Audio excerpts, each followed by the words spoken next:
3 years ago, I, 29 male, was a happy man, married to the love of my life, Sarah, 27. It seemed like that was the prime time of my life. I was working at a reputed law firm and had my beautiful wife by my side. We met during one of our internships and became inseparable very soon. So after both of us were settled in our jobs, I proposed and she said yes. Very soon, we got married in a small, intimate ceremony. The only thing that was not at its best at that time was my relationship with my family. I was the middle child, so I always felt neglected by everybody. Growing up, my older sister, Lily, was the golden child, excelling in academics and sports, while my younger brother, Mike, was the baby of the family, doted on by our parents. I, on the other hand, seemed to exist in a perpetual blind spot. Even when I made it into law school, my parents' reaction was lukewarm at best. The biggest compliment I got from my mother was, "That's nice, dear." That is why I decided that I would focus on my studies and work as hard as possible so that I don't have to depend on them. But ever since I got married, Sarah would often suggest that I should at least try to rekindle my bond with my family. She came from a close-knit family herself and could not understand the distance between me and my relatives. So one year, we decided that we would host Thanksgiving dinner and invited everybody. Even though I didn't have any expectations, I was willing to try for Sarah. Surprisingly, everybody accepted our invitation.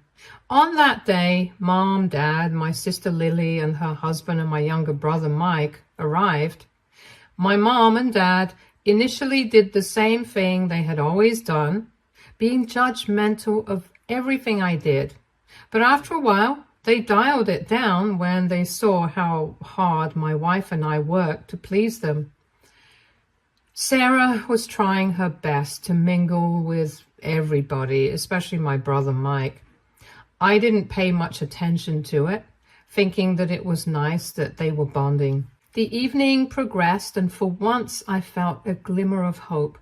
Maybe Sarah was right. Maybe things could change. As we all sat around the dinner table sharing stories and laughing, I allowed myself to believe that perhaps, just perhaps, I could have the family relationship I'd always yearned for. If only I knew that things weren't as innocent and good as they seemed to me. Fast forward a few months and I started noticing subtle changes in Sarah's behavior. She became distant, often distracted and lost in thought. When I'd ask about her day, she'd give vague answers before changing the subject. I chalked it up to stress at work and didn't push her to open up. Sarah had recently taken on a high-profile case at her firm, and I assumed the pressure was getting to her. I tried to be supportive, taking on more household chores and surprising her with her favorite meals. It wasn't until I accidentally stumbled upon a series of messages on her phone that my world came crashing down. Sarah had left her phone on the kitchen counter while she was in the shower, and it kept buzzing with incoming messages. Concerned that it might be an emergency from work, I glanced at the screen. What I saw made my blood run cold. She and Mike had been texting each other nonstop, and the nature of those messages made it clear that they had crossed a line. They were having an affair. Confronting Sarah was one of the hardest things I've ever had to do. She broke down and confessed that she and Mike had developed feelings for each other, which they had acted on. According to her, she started talking to him because he seemed like the favorite child, and she thought my parents would like her if Mike put in a good word for her. Apparently, this was her way of proving herself to my family. I felt humiliated, angry, and utterly shattered. The next few days were a blur. I moved out of our shared apartment, unable to bear the sight of her. I was mentally replaying every interaction between Sarah and Mike, searching for signs I might have missed. I even tried to reason with Sarah to understand her logic, but she refused to talk to me. Each time I called, I was met with a voicemail message. What hurt even more was my family's reaction. Instead of being shocked or disapproving, they welcomed the idea of Sarah and Mike dating with open arms.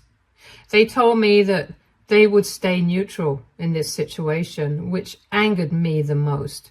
Because what could ever justify this? My parents, who were judgmental of every step I took since I was a kid, were somehow okay with this? In fact, they seemed weirdly excited about the prospect. I even remember my mom saying that it's for the best and that at least this way, Sarah will still be part of the family. It was clear that they were more inclined to support Mike and Sarah, seeing their relationship as a sign of true love rather than betrayal. The divorce proceedings were quick and painless, at least on paper. Sarah didn't want anything from me, which was honestly a relief. I couldn't bear the thought of prolonged legal battles, of having to see her face across a courtroom. Within months, she and Mike were engaged, and the family was buzzing with excitement about the upcoming wedding. I felt like a 12-year-old kid again, alone and misunderstood in his own family. The betrayal cut deep, not just from Sarah and Mike, but from my entire family, who seemed to think this was perfectly normal behavior.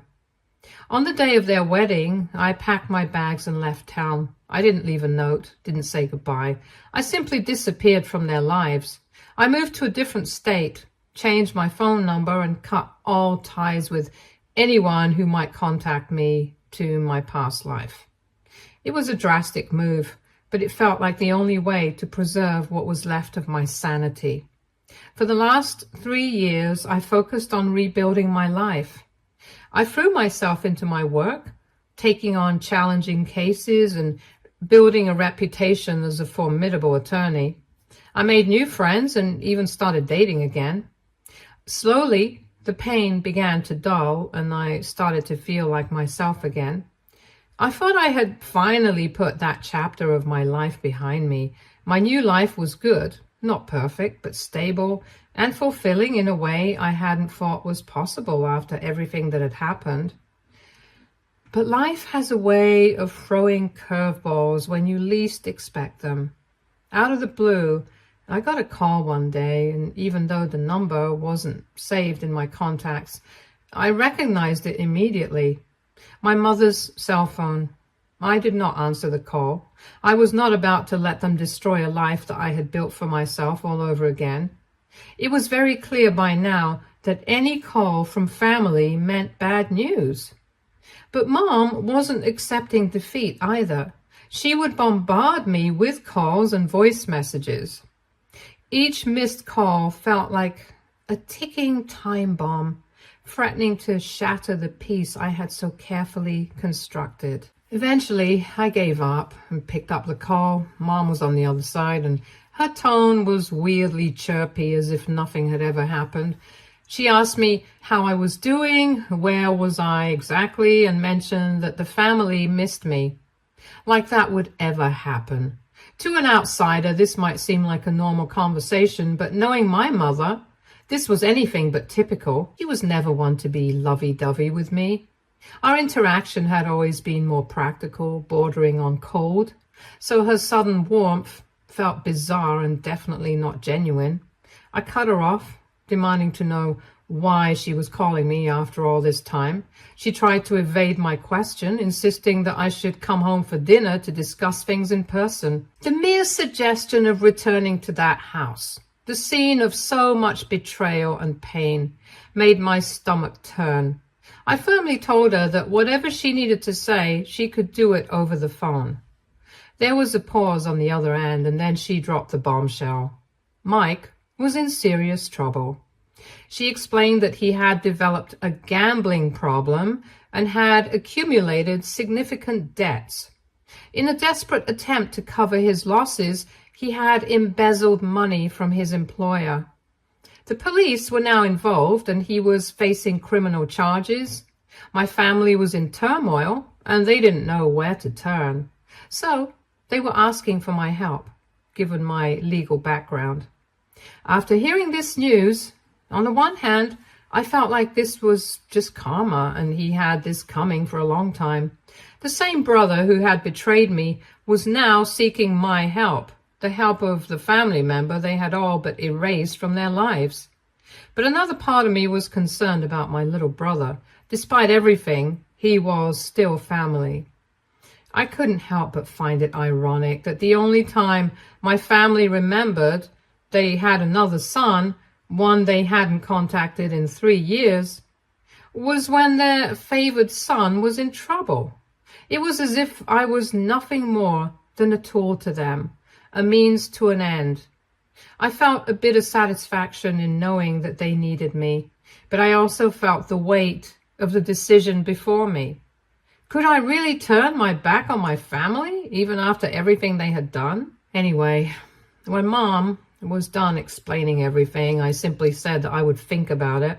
She even asked me where I was exactly, and Mike could come to me. But I was not going to tell them my whereabouts, so they could knock at my door at every minor inconvenience.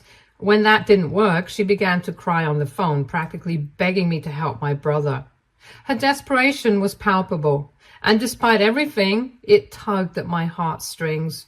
I reluctantly told her I would see what I could do, and then I hung up, feeling the weight of the situation pressing down on me. A week later, against my better judgment, I found myself standing in front of my childhood home. It felt surreal, almost like stepping back into a past life. Every fiber of my being wanted to turn around and leave, to find any excuse not to go back into that house.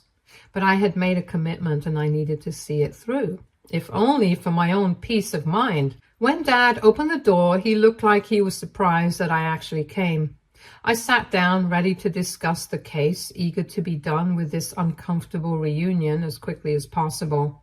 I explained all the details to Mike and made it clear from the start that while I would help them find a competent lawyer for Mike, I would not be personally handling the case. My father, however, was not pleased with this. He made a snarky comment saying something to the effect of, "Is this how you repay us for everything we've done for you? For making you who you are today?" When I got offended by that, my mom made a remark that it was my responsibility to help my family. That was the final straw. The anger and resentment that I had been holding back for years came flooding out. I laid out everything they had done to me, every moment of neglect and betrayal. I reminded them how they had always treated me as an afterthought, how they had dismissed my feelings and opinions, and how they had sided with Mike and Sarah without a second thought. I told them how their actions had left me feeling isolated and unloved, and how they had backstabbed me my whole life. My family looked shocked, as if they had never considered how their actions had affected me. But at that moment, I didn't care. I was done trying to make them understand, done trying to seek their approval or love. Without waiting for a response, I stood up and stormed out of the house. Mike and Mom probably ran after me, but I was too angry to care. Even though this confrontation was painful, it also gave me a strange sense of calm. I had finally stopped taking everybody else's opinion to heart and stood up for myself in a way I never had before.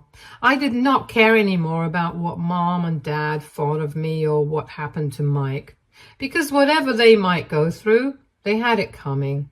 My phone was flooded with voice messages after that, and I knew that it was either Mom or Mike, offering their insincere apologies and pleading for my help. I ignored them all. I was determined to stay firm in my decision to maintain my distance.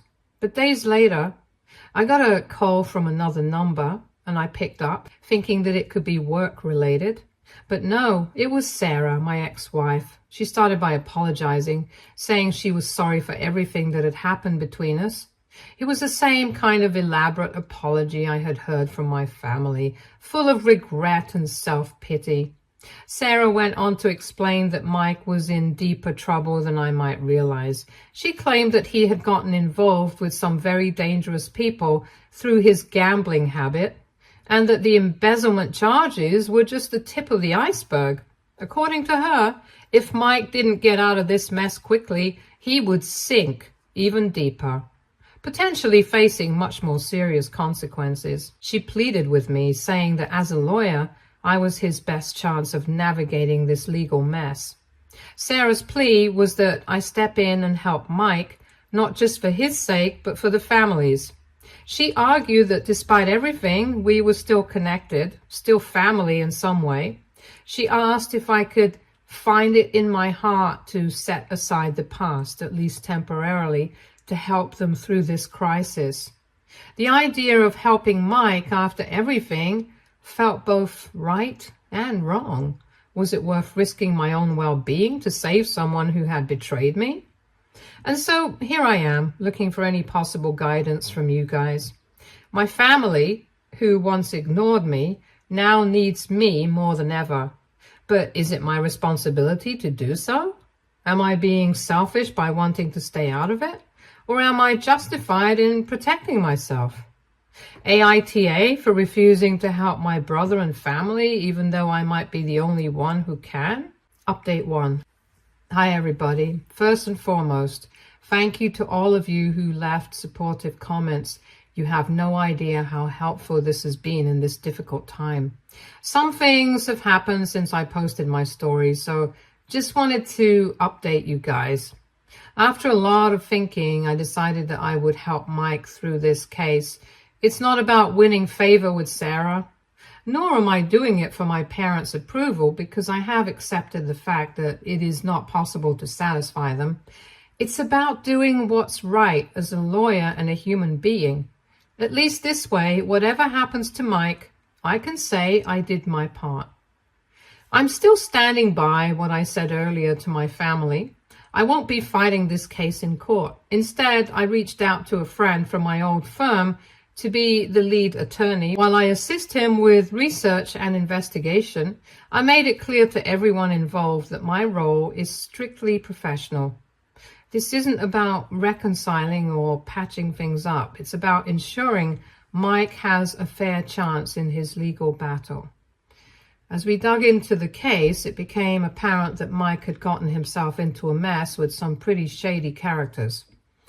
From what we gathered, he got caught up in gambling debts and, in a desperate attempt to get out of it, started embezzling funds from his employer. The situation was grim, but not entirely without hope. One thing working in Mike's favor was that the people he was involved with weren't exactly law-abiding citizens either. There was plenty of dirt on them that could be useful in building a defense. The days since have been a whirlwind of meetings, research, and strategy sessions. We've been working tirelessly to piece together a defense that could decrease some of the charges. Mike has been cooperating with the authorities, which is crucial for potentially reducing his sentence. He's showing a willingness to make things right, not just legally, but also within our family. There are moments where I see genuine remorse and a desire to change, but it's hard to tell if that's enough to turn things around. While working on the case, I've had to interact with my family more than I'd like to. My parents seem to think that my involvement means we're all on the road to some big reconciliation, but I made it clear that's not the case. Sarah, too, has been hovering around, offering to help in any way she can. It's awkward, to say the least, but I keep reminding myself that I'm here to do a job, not to mend broken relationships. The more we uncover, the more complicated the situation seems. It's clear that Mike was way over his head, and whether he realized it or not, he made some terrible decisions. But seeing him in this vulnerable state, trying to fix his mistakes, stirs up conflicting emotions. Despite all this, I'm not letting myself get drawn back into the family drama. I've been careful to set boundaries and make sure that my involvement doesn't extend beyond the legal aspects. There have been moments where my parents and Sarah have tried to pull me into emotional discussions about the past, but I've managed to steer clear of those traps. They've expressed a desire to rebuild our relationship, but I'm not ready for that. I'm still processing everything that's happened, and it's going to take time to even consider opening that door. Right now, my focus is on the case and ensuring that Mike has the best possible defense. While I'm not ready to forgive and forget, I'm also not interested in holding on to bitterness. My priority right now is to help Mike navigate this legal storm and then continue focusing on my own life. There's a long road ahead and the outcome is still uncertain, but I know I made the right choice in getting involved. If not for them, then for my own peace of mind. Thanks again for all your support. It means more than you know. I'll keep you posted as things progress. Update 2. Hi everybody. Hope you're all doing well. I saw many questions regarding Mike's case and what exactly had he done, so here it is. Of course, I can't share everything, but I'll try to include the key details to give you a clearer picture. After diving deeper into the situation, it became evident that Mike's troubles were more serious than I initially realized.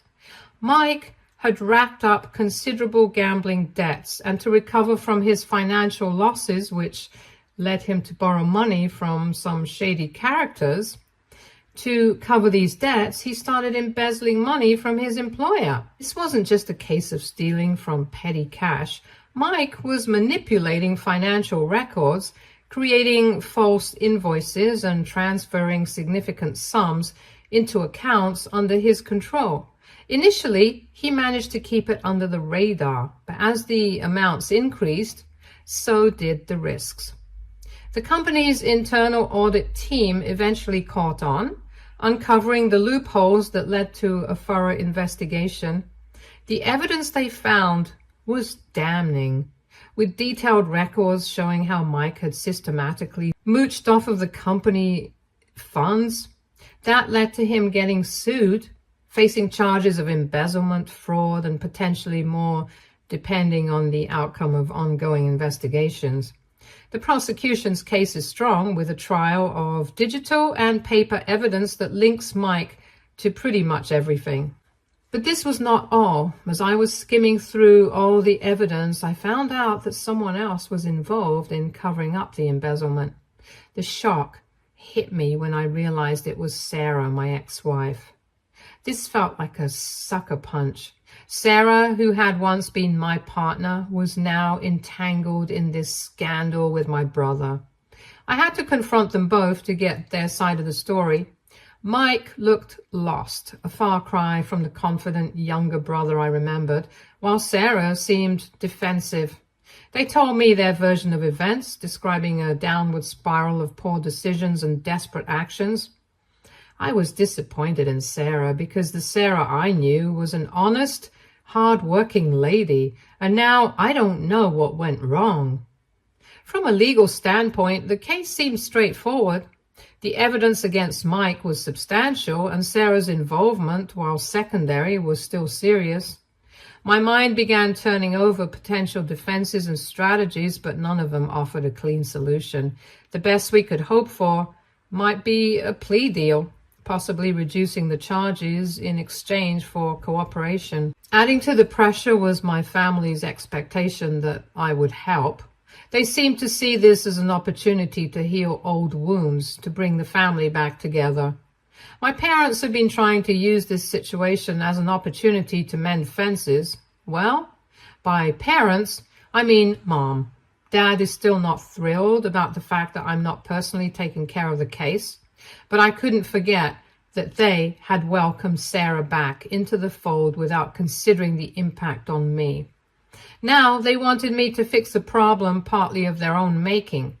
Sarah has also been around expressing concern for Mike and offering help. She seems to be dealing with her own guilt and regrets and has tried multiple times to have that conversation. But I've no interest in whatever story she has, especially now when she has become Mike's partner in crime. As we prepare for the trial, the atmosphere is tense. My family is anxious, hoping for a favorable outcome, but also dealing with the reality that Mike's actions will have consequences.